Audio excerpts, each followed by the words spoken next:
Zombies. Sci-fi's favourite little morons, popularised by the zombie fandom's beloved George A. Romero all the way back in 1968. For perspective, that's the same year that Nixon was elected, so it's safe to say that zombies have been popular for a while now. But something that never fails to pop its head up is the sheer uselessness of zombies in most media. Slow, boring, stupid, typical, in every single way. But what if that wasn't the case? How can zombies possibly be a danger to humanity? Let's find out, shall we?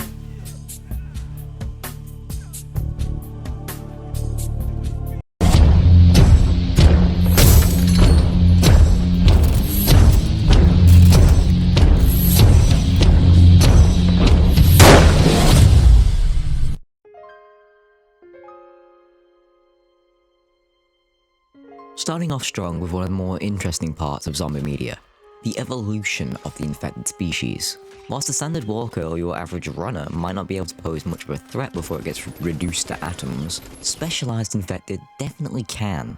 Let's take the volatiles that I mentioned in my last video discussing zombies and go a little bit more into depth this time around. The way Dying Light's THV actually spreads, THV abbreviated from tachytransmissive Haran virus, follows your typical zombie virus tropes. Rabies related, spreading through bodily fluids, the usual stuff. However, it has a unique thing to it, a severe weakness to UV light. This doesn't play much of a part in the standard infected, but does however play a significant part when it comes to the volatiles. These creatures actually have a level of lasting intelligence. This is what happens when a viral infected, which is the fast running type of zombies in Dying Light, reaches a certain point in the infection, at which it is either rounded up by a volatile or somehow finds its way to a nest by itself, thus letting themselves evolve further. Sort of in a similar way to the way butterflies evolve. It's the next step in their life, if you can call it a life. Just imagine that with some viscera and suddenly you have a volatile. The result is this lovely creature, measuring in at around 6'9" and weighing roughly 1,000 pounds. And you can safely say that you've got a prime hunting creature. Volatiles have large claw-like hands that can easily tear flesh as if it was paper. Combine this with their marvelously inhuman top speed of 70 miles per hour, and that's definitely a problem for any plucky survivor. Volatiles have one weakness, however, in being the Haran virus in both of its iterations come with extreme UV intolerance, as mentioned. Possibly the higher amount of control the virus has over the host leads to a greater intolerance later down the line, raising as the virus becomes more prevalent in the system. UV light is so dangerous to the volatiles that they literally have no choice but to run back into the darkness before the sun literally cooks them alive. The virus seems to burst into flames upon contact with UV light, and whilst spontaneous combustion isn't a very realistic thing in this scenario, light sensitivity is prevalently seen in people with the rabies virus. Looking at the volatiles' behaviour, we can notice something interesting. Upon spotting the survivor, they often howl. This is an example of primitive language, much like we find with apes. These sounds mean nothing to us other than being a signal to run as fast as you can, but to a volatile that's a clear sign that there's some fresh food nearby. This leads quite nicely into another thing that makes a lot of these type of infected so dangerous.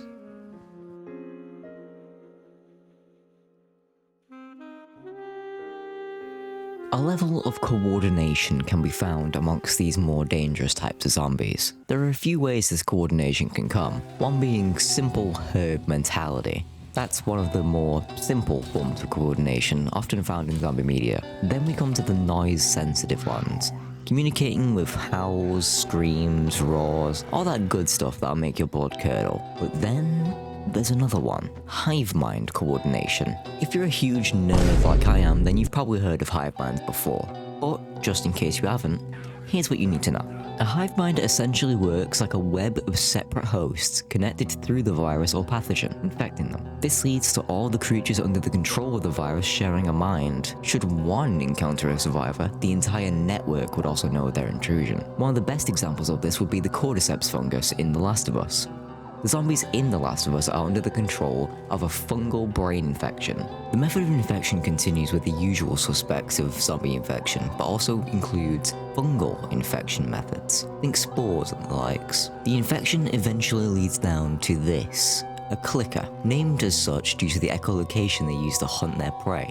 and when they do, they're surprisingly good at putting up a fight for a literal blind creature. They also notably possess the ability to enter a hibernation-like state. It's not particularly important to the segment, I just thought it was neat. Back on topic. The coordinated hive mind works through a mycelial network to communicate over long distances. For those who skipped botany in school, a mycelial network is a vast interconnected web of fungal filaments called mycelium. This mycelium grows predominantly underground. Essentially, this lets trees and plants, or in this case, clickers, communicate with one another through a load of chemical and electrical signals. Let's move away from hive minds for just a moment to come back to the more attack side of coordination. We'll use the game Left 4 Dead as the basis this time. However, most zombie outbreaks in gaming seem to follow similar patterns when it comes to the next point. Specific zombie specialization. Moving in more vein to the Volatiles before, the virus in Left 4 Dead leads to multiple different types of zombies being made alongside your standard running zombies. You have your more ranged zombies, such as the Spitter and the Smoker. These types likely evolved into existence to combat the extremely complex tactic of, well, not getting close to the creature that needs to be close to kill you.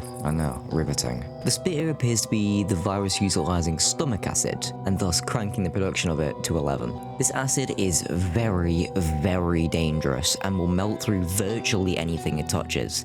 Then you have the Smoker.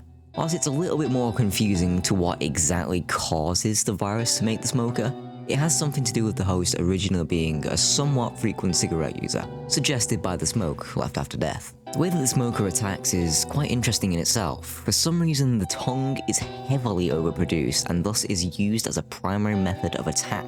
The Smoker essentially shoots out their tongue and aims to wrap it around the survivor and pull it towards themselves. Upon them finally meeting the Smoker, they usually meet their end with the pressure becoming too much for their body, snapping the survivor's spine. There's even more special infected, but starting with these two is an obvious example of the type that synergize together. A Spitter and a Smoker working together against the survivor is a borderline immediate death sentence if you're alone. And that's only 2 of them. That's a whole roster of 7 of these things. The Hunter fits a similar build to the Volatiles of Dying Light, more of a stalking predator type of zombie instead of the usual brute force kind. One of the more typically seen types of zombies, which also shows up in Left 4 Dead, would be the boomer type. Ironically, this has become sort of a trend in itself, a type of zombie that explodes. It comes up extremely often in zombie games, however I haven't really been able to find it in films or TV. If you have an example, feel free to drop it down there in the comments, or maybe subscribe while you're down there, you know, every little bit helps. But essentially the way the boomer type of zombie works is related to things like gases passing through the host's body. They rapidly produce a gas or fluid and it pops the host like a balloon, sometimes sending bone fragments flying around like little razor-sharp confetti. In the case of Left 4 Dead boomers, it's bile that actually seems to attract other infected. Maybe it's the smell of something, but it just seems to send them into a frenzy. Moving on to another type of infected, the heavier types, the tanks. Again, seems to be a trope. Whenever you play a zombie game, there's always a big beefy zombie that looks like 67% of his body is pure protein. All natural, of course. This is probably caused by something similar to steroids. The virus likely turns the dials up on certain muscle productivity, giving the host a bit of a boost before they finally succumb to the infection, however long that may take. And if it takes long enough, it might even become something a company tries to sell. After all, if people think they can change the way they look, they'll pay for it in gold.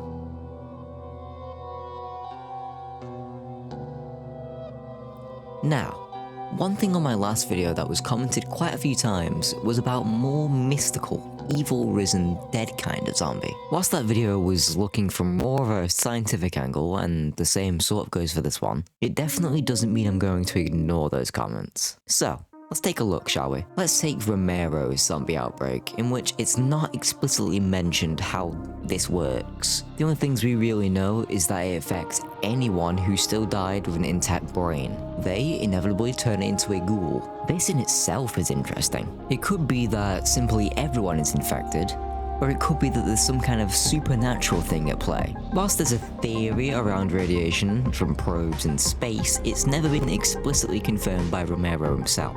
The original Night of the Living Dead is a hallmark in zombie lore, cementing this mindless, bitey idea of zombies we have now. One thing that's always been interesting is that these types of undead are quite literally undead. They were dead, and now they relentlessly hunt down the living at around 2 miles per hour. Did I talk about these slow ones last video? Well, yes, I did.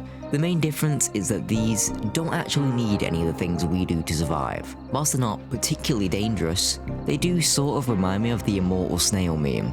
Just the mere fact that there's a creature that's coming for you, slowly but surely, forever, it's somewhat dangerous for that reason at all. They'll never stop moving. The only way that you could truly be safe is to annihilate them all. Even then, the exact second you die, you'll just join their ranks. Sort of existential, right?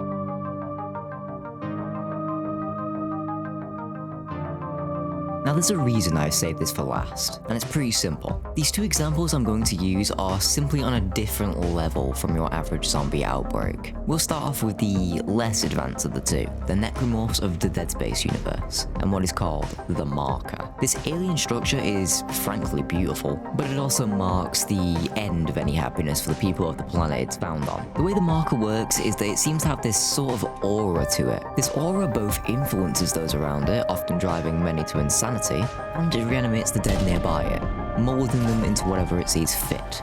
And apparently what it sees fit is this horrible affront to God, along with many others. Again, different types of infected, but this is a little different in the way that it affects those who aren't infected, just by simply being near them.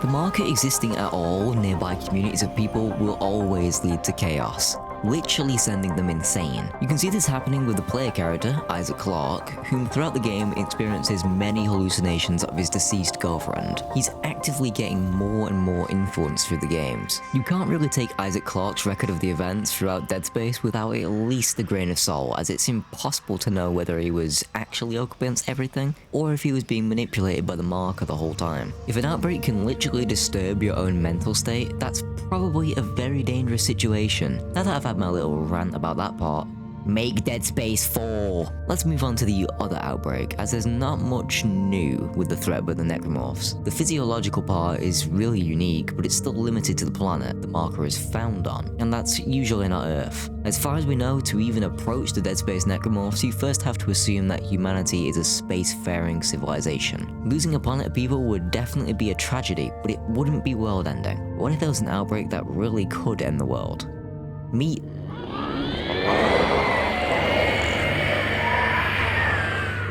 The Flood. Their history is very complicated, as well, they're older than human history itself. So, yeah, a little bit hard to deal with, but essentially the Flood come from an ancient godlike species that were forced into grinding themselves down into a fibrous powder that corrupted over time. So, we're starting off strong. Godlike intelligence, capable of things we can't even comprehend. Lovely. Now let's go into how a flood outbreak actually starts. So, it can start as just a small spore, much like fungal infection, but it often starts with this popcorn looking thing. This is the flood's infection form. They come roughly around the size of an average man's torso, and that plays a part in the method of infection. Their main method to infect is to literally force their way into the host body and tap into their spine, gaining control over the host body, whilst they're still conscious, alive, thinking. That last part is actually really important. The exact second the Flood has control over a person, they gain all their knowledge. Anything from knowing how to drive to knowing how to shoot. They know all of it. And it's shared across the entire infection through a hive mind that, I kid you not, uses something that can only be labeled as esoteric interdimensional highways. Now this should sound like a load of sci-fi jargon to you, and that's the point. The Flood are a descendant of a godlike species called the Precursors, as mentioned before. These Precursors quite literally seeded the entire Halo universe. The planets, the animals, the stars, every last bit of it was made by the Precursors. Why am I telling you this? Simple. The Flood are an intelligent species. They're not just a bunch of semi-connected parasitic life forms. Their known goal is to assimilate all intelligent life into its hive mind and create a galaxy-spanning, all-knowing, central intelligence. They start going straight for this goal right off the bat of their outbreak, getting to work and amassing as many corpses in a single place as possible, known scientifically as biomass. Eventually, this biomass comes together to create a mass grave, affectionately known as a proto-gravemind. This is the very first stage in the Flood's evolution. You can think of this gravemind creature as the Flood's leader. It's effectively immortal, as its mind is simply written into time itself, I think. I'm not even sure at this point, but it does often speak for itself, and it often says that it's more ancient than our civilizations, even more ancient than life on our planet. Later on in the Flood outbreak, a proto-gravemind will become a full gravemind. At this point, the Flood has both a strong footing in the universe, and the gravemind can directly speak to the uninfected, both through the infected hosts and the full gravemind body itself. One thing that's crazy about the Flood is the way that they can infect pretty much anything, not just humans. An entire planet of creatures can succumb to the Flood, and if even one of those infected creatures knows how to do space travel, they can move on to the next stage of their evolution. This is when the Flood becomes interstellar. From the point of gravemind evolution, they have no limit. It just becomes exponential growth. A gravemind can grow to be as large as a literal planet. Let me just put that into perspective. How the fuck are you supposed to stop an entire planet? Every last death you have fighting off will reanimate directly into its ranks if you're not careful. If so much as a single Flood combat form noticed you, the entire hive mind notices you. An entire galaxy can know of your existence. Now obviously I'm simplifying things a little bit. The Flood are very complex as far as these infections in this video go. I'm trying to keep this video on the shorter side, however, that's proving quite hard to stick to. Another video bites the dust, eh? I love doing this. I just want to say a quick thank you to you guys, the viewers, the subscribers, all of you. Whenever I see constructive conversation and criticism in the comments, it makes me know that making this video was worth it, that it at least made one person think a little deeper than usual. Thanks for watching this video. Bye bye.